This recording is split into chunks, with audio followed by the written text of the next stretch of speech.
Namaste and welcome. Beloved mighty companions. And you start seeing that your brother is the song that sings in your heart. The song of love in your heart comes from the one next to you.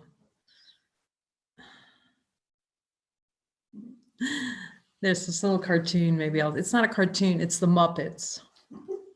And it's a little eel swimming with fish. And the song is Love the Fish You're With. If you can't be with the fish you love, love the fish you're with. Like it takes Sesame Street, you know?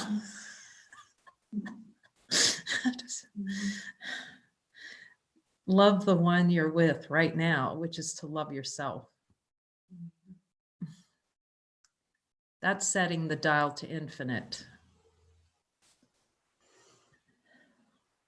To see that your brother lives within you, the life, he's life itself within you. Yeah. Jesus was talking to me a little bit about the Jesus parrot.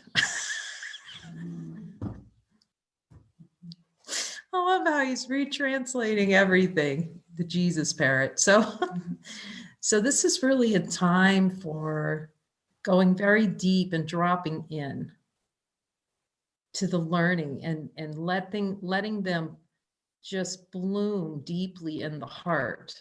Like the ego likes to, first of all, multitask. He was talking to me about multitasking, and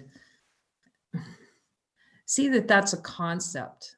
The concept of I'm going to get two things done at once. So not only is there one doer, now there's two. What's the purpose? He would go, what's the purpose?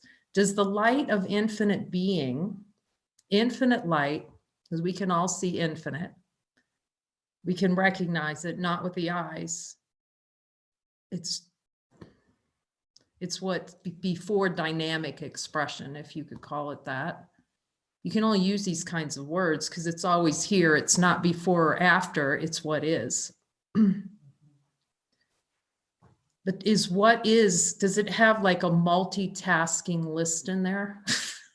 Like if we look, this is the belief within consciousness that we need a multitask list somehow.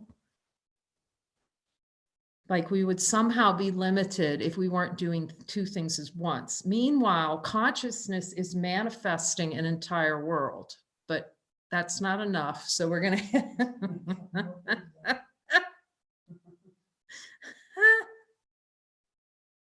we're going to add something more.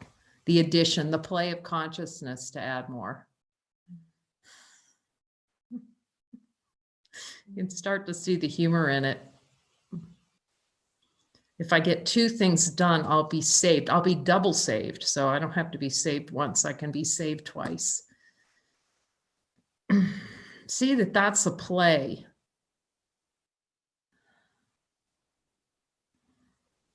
The play in consciousness to say no to what's holy and complete now. It's a concept and an idea.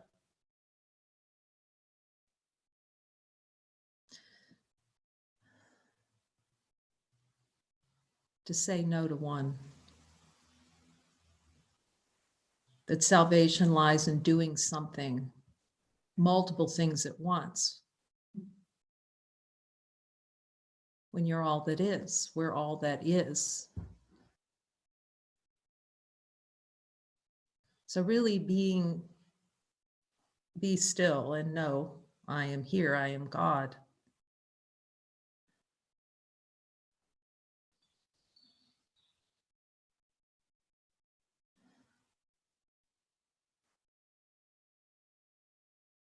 That stillness.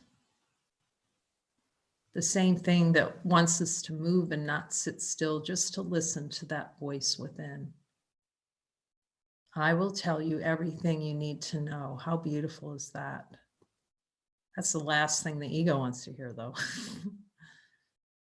because it likes the multitask, distraction. You can ask Jesus, Jesus, in the light of divine being and honesty of God, is multitasking a distraction from just being who I am?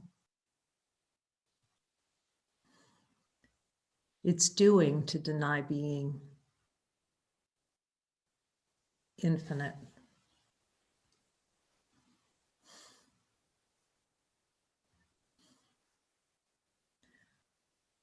He says you can't see that your happiness until you see how much you don't want to be happy, to be that, to be what is.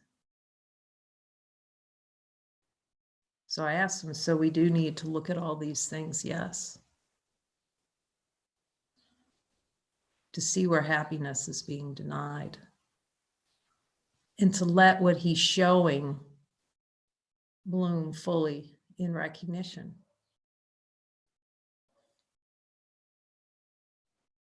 He says, I would tell you of your innocence. Would you hear?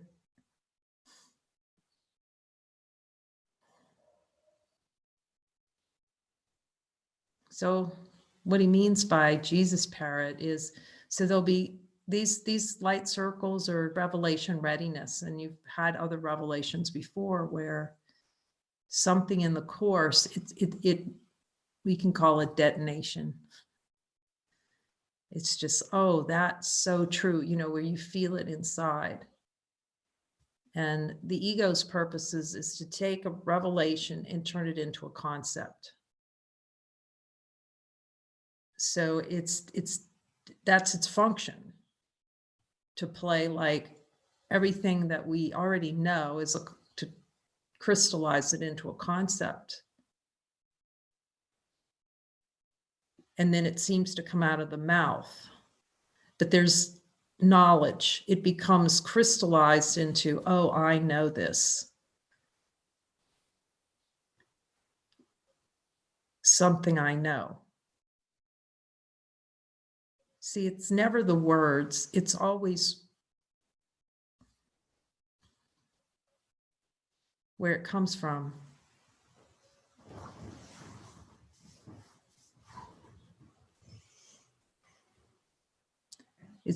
When it comes from the resonance of being, it's whole. It's all that is now.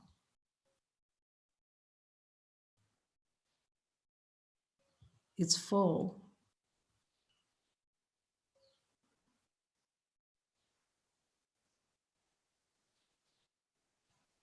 So he says, really beware or notice that tendency to have been told something and know it, and then see how it can immediately be made something untrue in experience.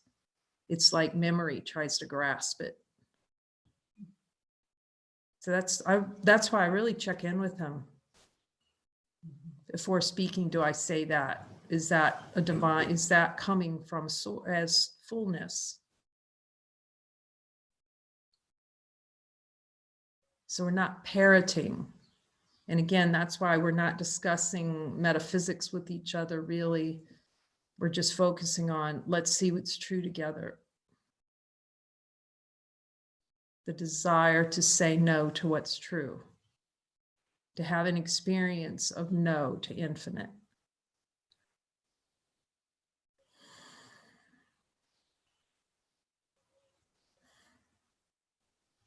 Because there's so many means. He says this is not the only path. He says it's not really a path. It's just what's most helpful. So you can ask him, Jesus, is this what's most helpful for me? To see that I'm light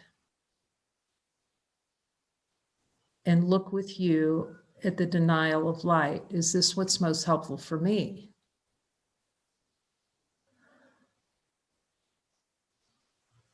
So you can rest in that yes, or he may say, okay, something else.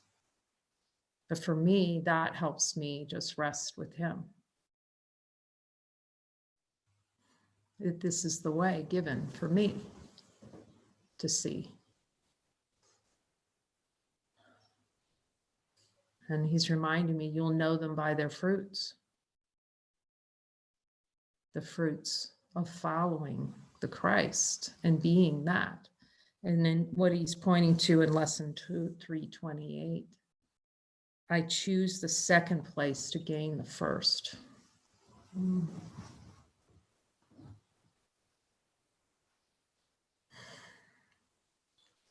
Jesus, let this sing in our hearts as the only thing that's true today.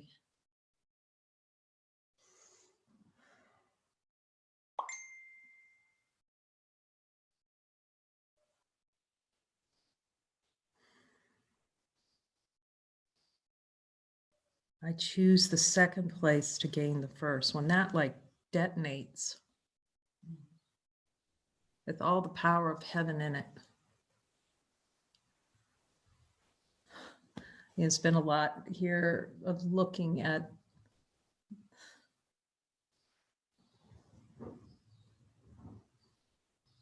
usurping the power of God, the one-upmanship.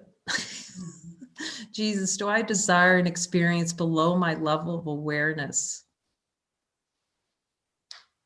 to one-up? It's one-upping ourselves, being more powerful than infinite light. It's nonsensical when you look at it in the light. You go, wait, how can you be more than infinite? Totally and completely nonsensical. Yet, as soon as the twitch comes, that's what's happening in the display of consciousness to play, not light. You can ask Jesus, because this is the Jesus committee of truth.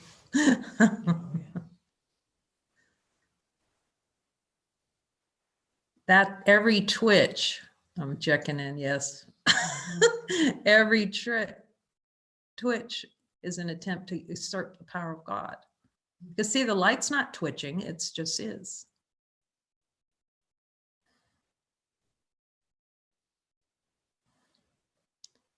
It's a signal of trying to take over divinity somehow. Even though we can see in the light of divine being, it's like, can that actually happen? It's like, no. Like he says, I must be insane.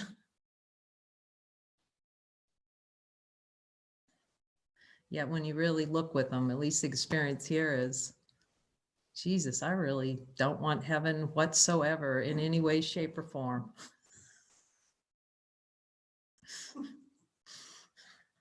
I don't want to see that everything's inside me. You know, he's really, I don't want, that's what the I is. I don't want light.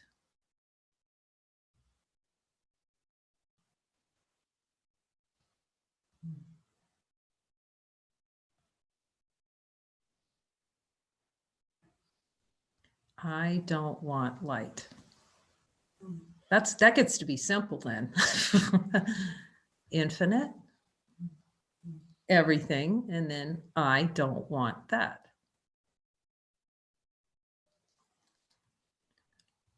Anything other than that. So we can discover that we're that, like Nisargadatta Maharaj, I am that.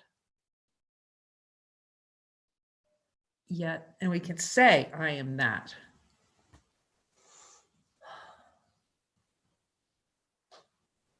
But unless I am that is consistent experience, there's more of I am not that there than Right. except I am that's already here. It's here now. So we can just be I am that, whatever that is. But the ego likes to take that and describe that, which is automatically, that means it's conceptual. It's in concept. It's in the death zone.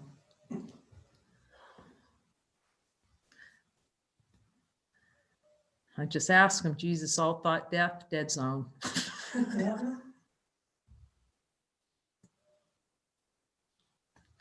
Okay.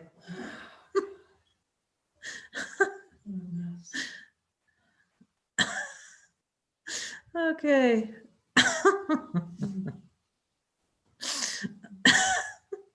And then we can just look at how much we want consciousness wants to play. Not we, there's no way to describe what's happening because it's not happening, but in some way through the helpfulness of really looking and seeing that how much consciousness desires the experience of something happening to cover over that nothing's happening.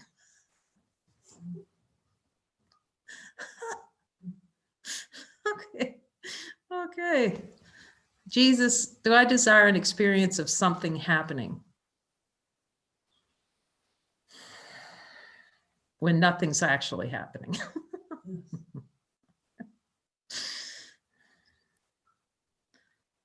I choose the second place to gain the first. Oh, wow, at this. Luigi says, live without rights. They have these little precepts on the wall at Monty Sahaja. Those are helpful for every spiritual community.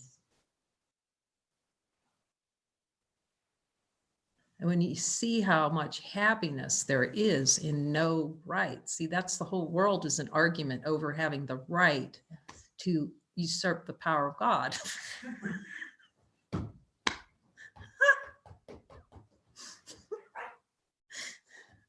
I want to be right syndrome, which we're familiar with. I want to be right. And the last shall be first. That's all this is. I choose second place to gain the first. To let the beloved, the one who knows, drive. The admission that to get into the back seat, it's talked about. And said, Jesus, is it helpful to talk that way? Yes. But see, to the ego, it's, well, what do you mean I can't usurp the power of God? That's the ego talking. I don't want to get in the back seat. Like, you're going to drive me over a cliff. Jesus, do I have a belief below my level of awareness that you're taking me over the cliff? So we can admit that. Can I ask for a miracle on the desire for an experience that if I am the light itself, if I'm that, it's off the cliff. He says you have to step off the cliff. You can't see you have angel wings to carry you. Because the ego's idea, everything is stepping off the cliff into some kind of abyss. To pretend like the ego's not the abyss of death. Obscuring divine light. So he's just offering the fastest way. You can see that you're light, infinite, not you. You can see that there's no you in light. There doesn't have a you in there. Light is what is. And then we take the ticket on the ride of what isn't. Uji would say, stay on the platform, don't jump on the train. The train of thought. Identification that thought has some bearing over the Son of God. The ego's fighting to who can get on the train first. I'm going to be the first one on the train. Or the last. I'm going to fight to be first. I'm going to be first. I'm going to be the very best at this death march that I can be. But it pretends like the salvation is in going all the way to the top somehow, as though the light has a top to it. Does infinite light have a top or a bottom?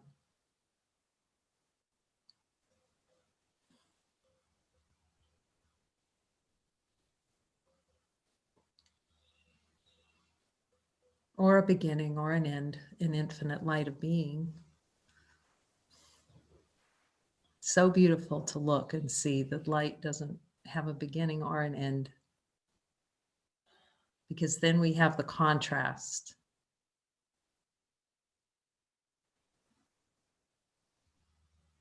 And see how quickly, because we can see it if we choose to see it.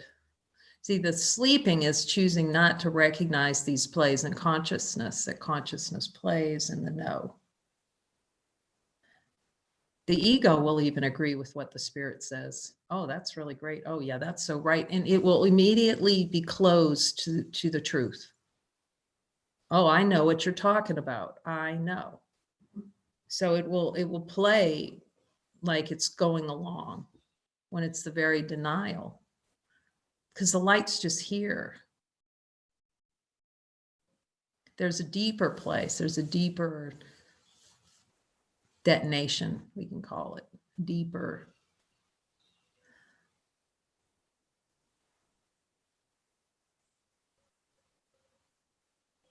That admission way down. It likes to play up at the surface. Oh, that's really good. I like this concept. Let's talk about it for a long time. Just be the recognition of what is, and see how much the need to talk about it or conceptualize it, or that just falls away, because you're that. See that the light doesn't need to talk about what it sees. Now, when the realization comes, it can help the detonation, if guided, to express it. Oh, that's beautiful, but not spending a lot of time on it, because the ego will replay that like it accomplished something. See, so it can play like that in this whole social media. That's why he's saying just really be aware of the presence of light, and then you can be lifted up as the light, divine power moving as it is, whole and complete.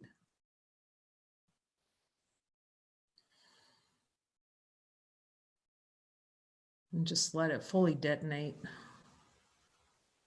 What dies is the idea we have of ourselves. That's what we're trying to hold on to, the idea as though it's something precious. Like he says, the bony fingers of a skeleton.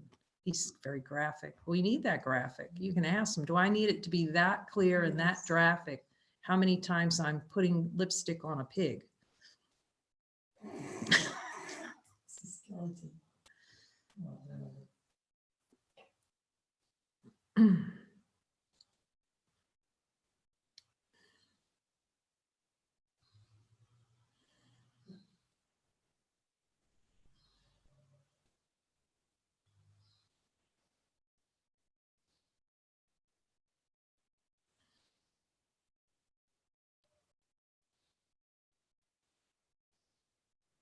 That's what he's trying to remind us of.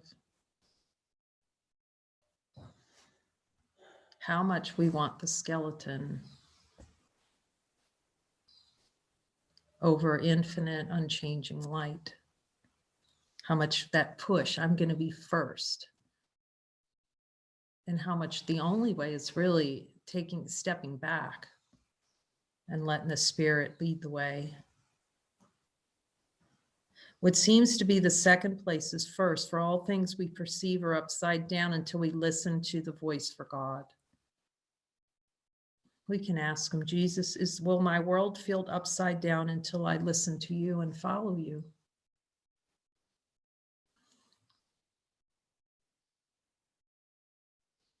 And can I follow sometimes and not other times? He says that's still trying to be first. See, it's not, the birds of the air don't fight each other and have a big discussion and they drop into place. It's of no consequence who flies the head of the flock.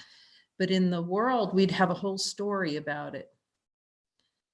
You know, bird number 3 had a horrible tragedy when it was little, and so therefore it can't fly in the front. It can't be a leader. So it's going to fight with bird number 2 and bird number 1 because bird number 1 won't let it be the first in the flock to go. There's no, birds just are as they are. What great leaders. They just are. There's not like a big, they just fly.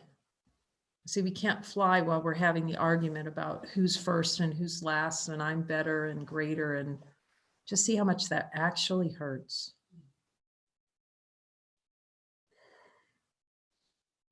See that you live as though you have no rights, and just feel that happiness that wells up.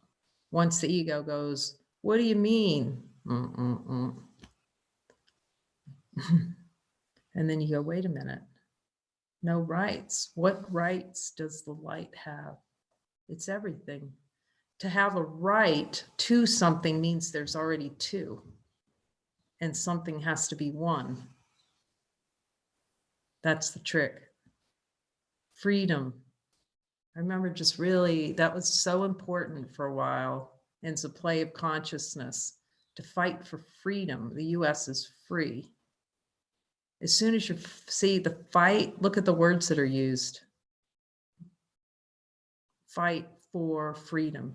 So then it just through that thought system, you will not feel free now. First, it has fight in it. Implicit in it is something's missing.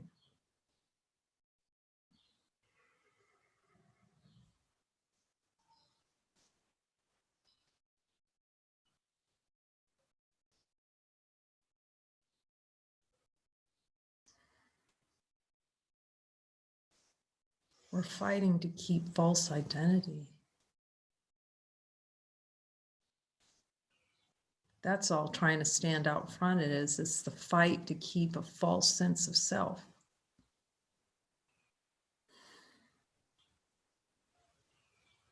To try and change the unchanging. What seems to be the second place is first, for all things we perceive are upside down until we listen to the voice for God. He's reminding me of the little kids on tricycles.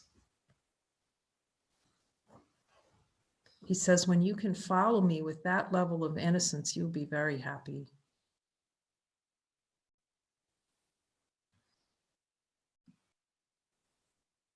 Be like little children, the happy learner.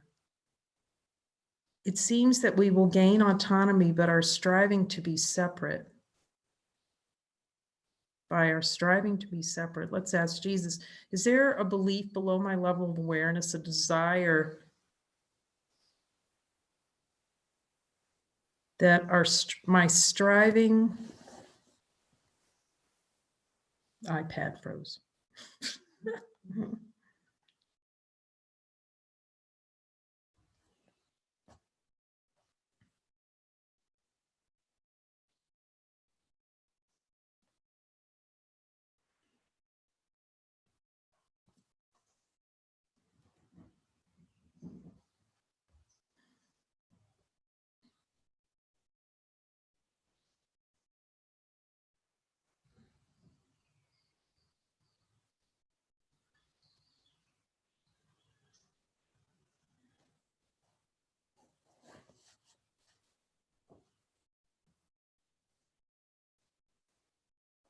To be separate, and that our independence from the rest of God's creation is the way which salvation is obtained. That feels really good to look at.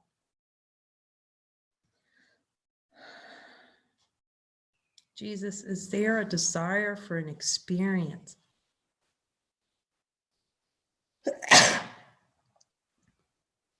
in which independence from the rest of God's creation is the way in which salvation is obtained?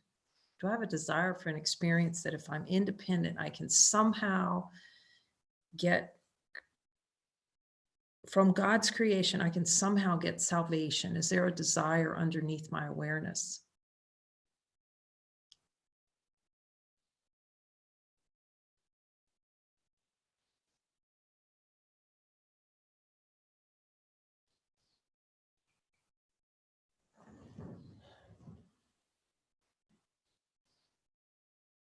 He says that's the only way the ego can perpetuate itself, to feel that salvation is in separation.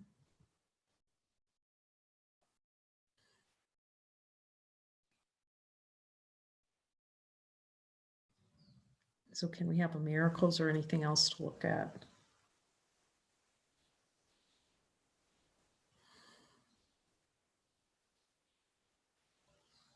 He says yes.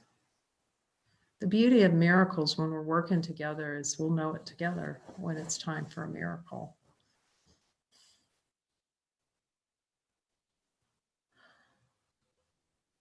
As he goes down and shows us those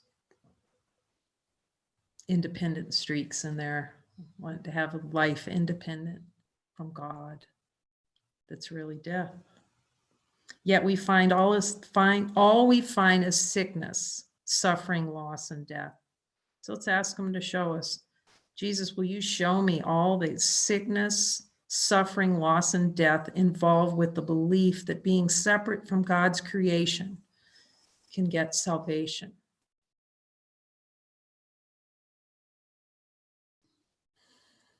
I'm willing to see it.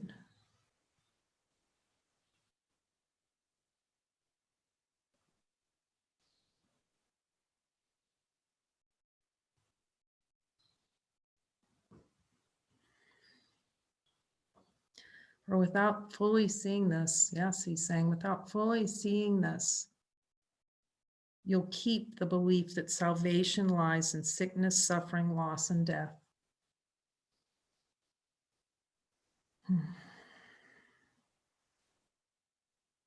This is not what our Father wills for us, nor is there any second to his will.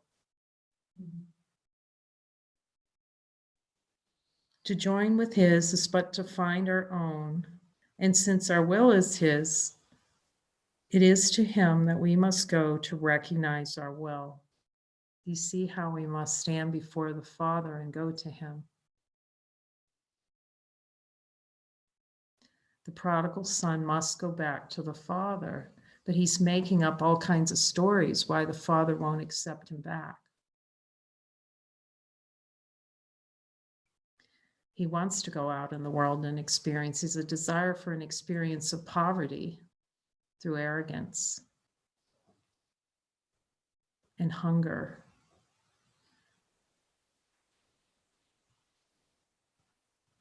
Jesus, are these all desired experience?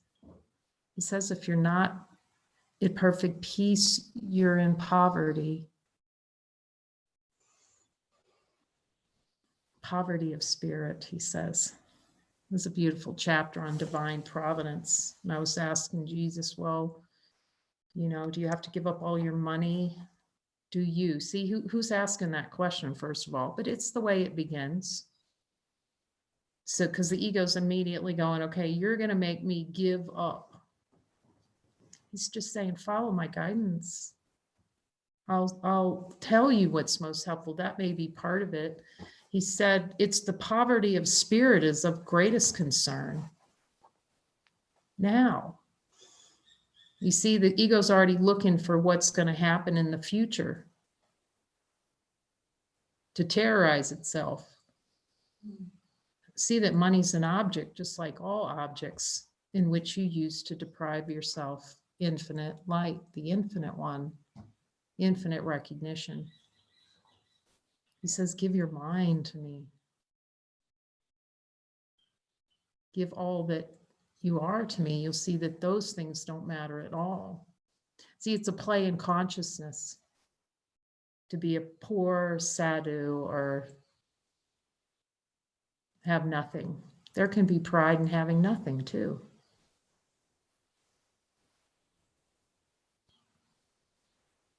He said, it's poverty of spirit, really.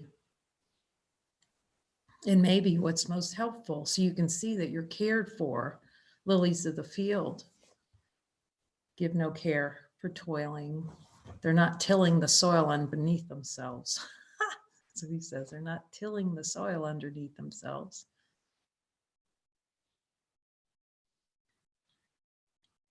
To see that you're splendorous. just as you are now. So see that that whole idea of money is the concept, a self-torture concept,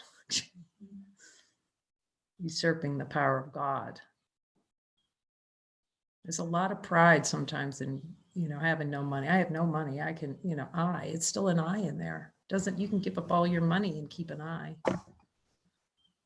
and not see that you're already saved now. It's guidance, it's really following him for as far as what's helpful.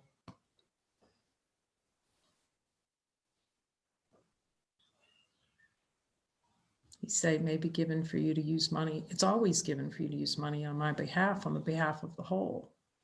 That can be a valuable learning.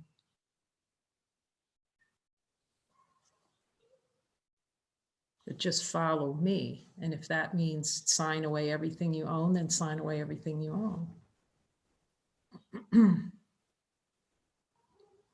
That's what means following without question, because it's what's most helpful.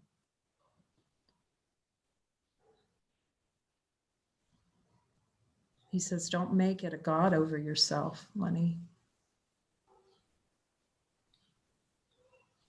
To think that your safety lies in that. You'll see it's infinite, has no pockets. No pockets for coins or body decorations. You're at home where you are.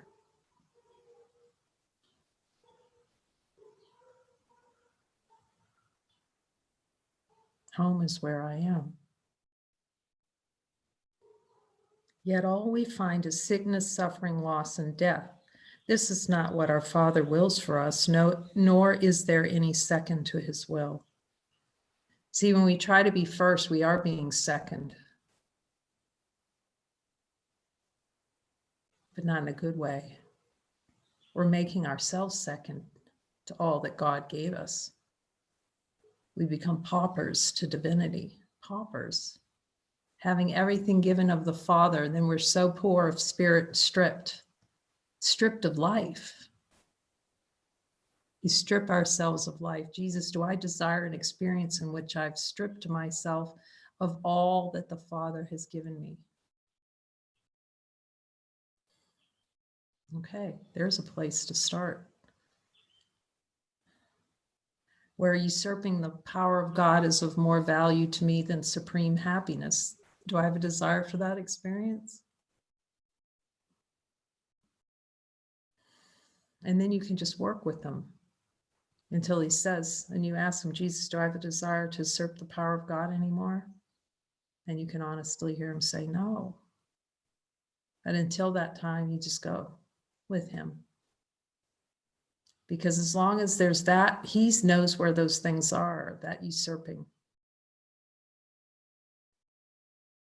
We've become so asleep, we don't even know how subtle that usurping the power of God is.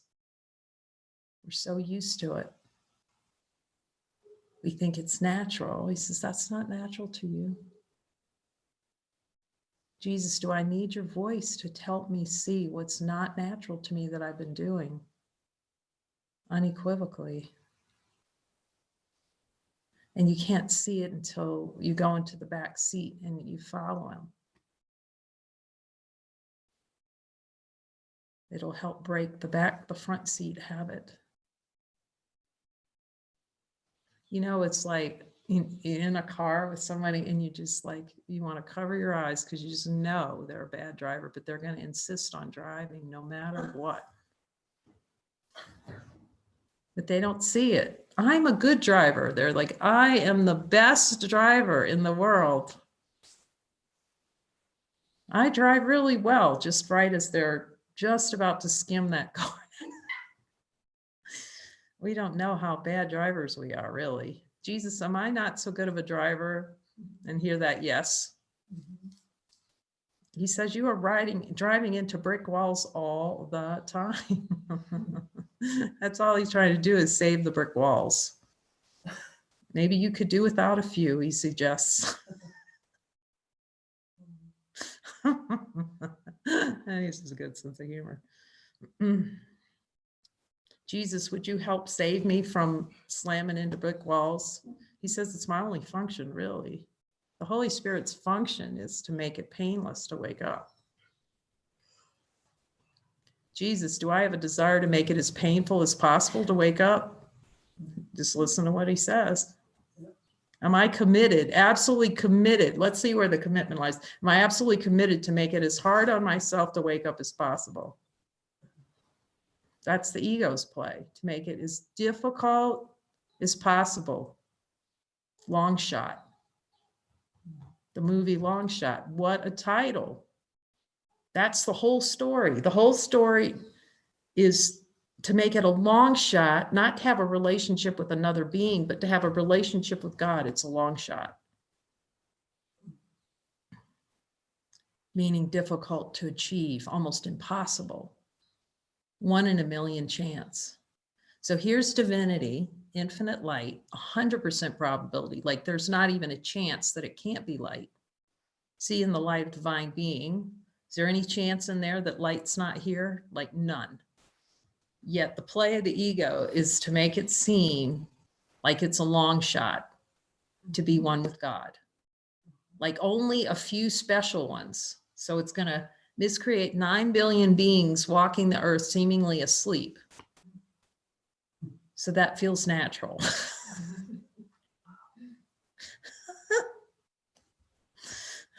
So it feels natural. The Walking Dead will seem zombie. I love that movie. Everyone knows that. I love that movie.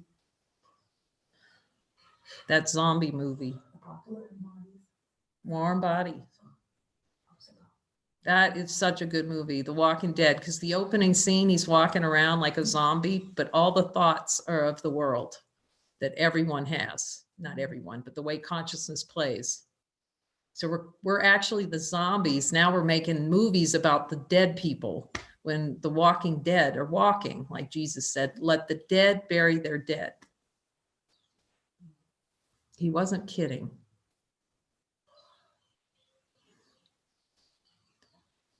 He was trying to say you'd be well to stay to see that your life itself.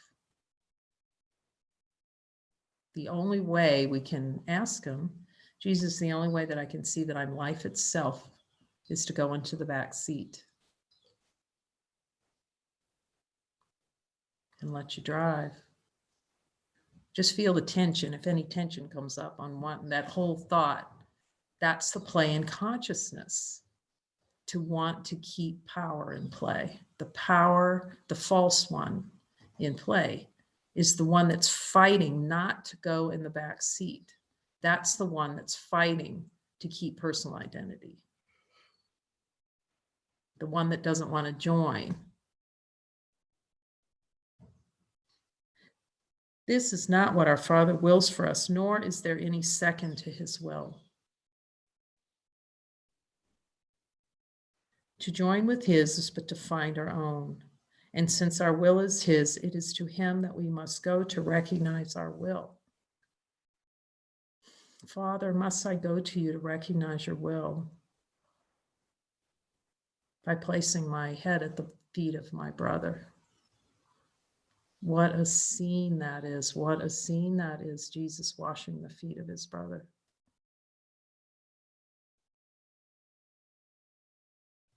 Really have that picture in your mind, because he's washing your feet. Told that story where he appeared in a mystical vision and washed my feet, and I just bawled and bawled and bawled. I can bawl thinking about it now. But that's what he's saying.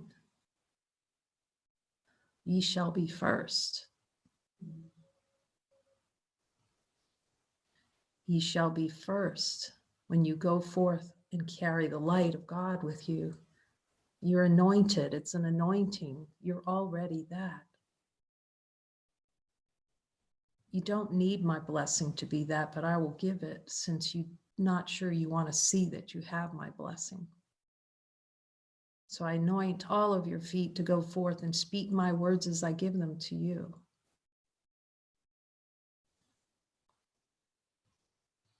Just in case you thought you needed permission. See, in the light of divine being, you need no permission to be who you are.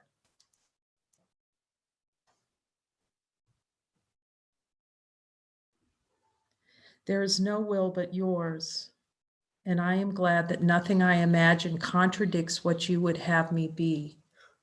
It's imagination. Who is that singing? Just my imagination running away with me.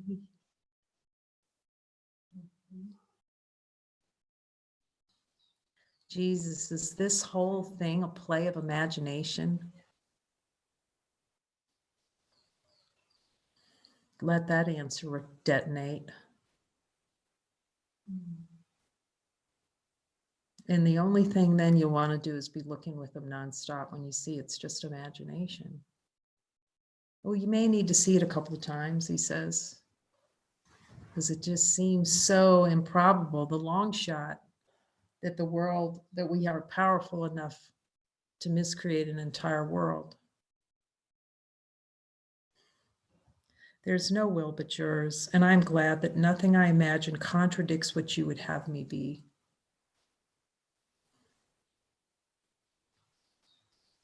Your will that I be wholly safe. It is your will that I be wholly safe, eternally at peace. Father, he says, just are you willing to see that your Father's will is that? That's what he says. So I ask him, Jesus, am I willing to see my Father's will is for me to be safe? Will you show me that I'm willing? And if I'm not willing, can I quickly ask for a miracle to be willing to see it?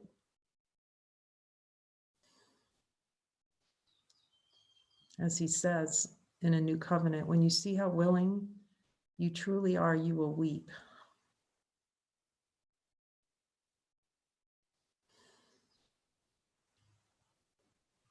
Willingness is all that you are.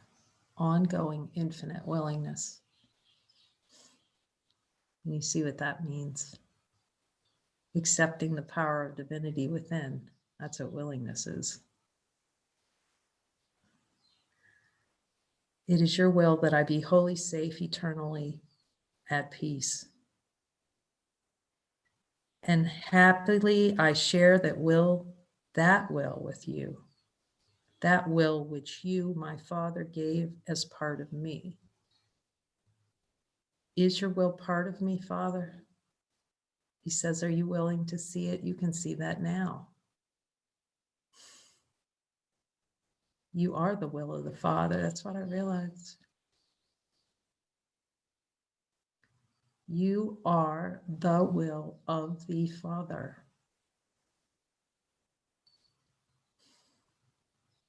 That's your identity.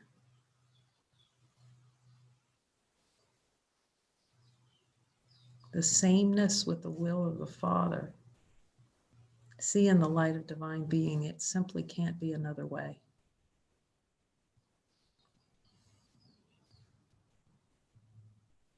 He says, in this supreme happiness rests.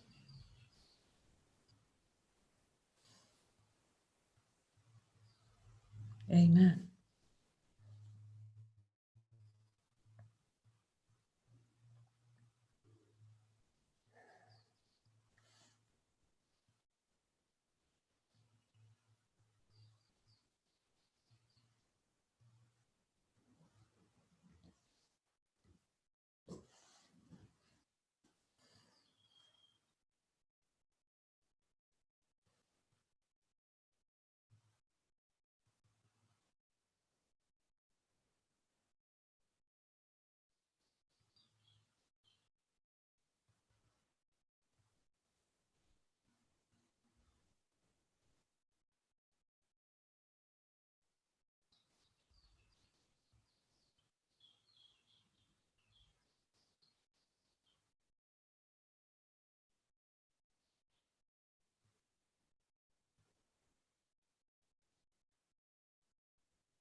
Amen.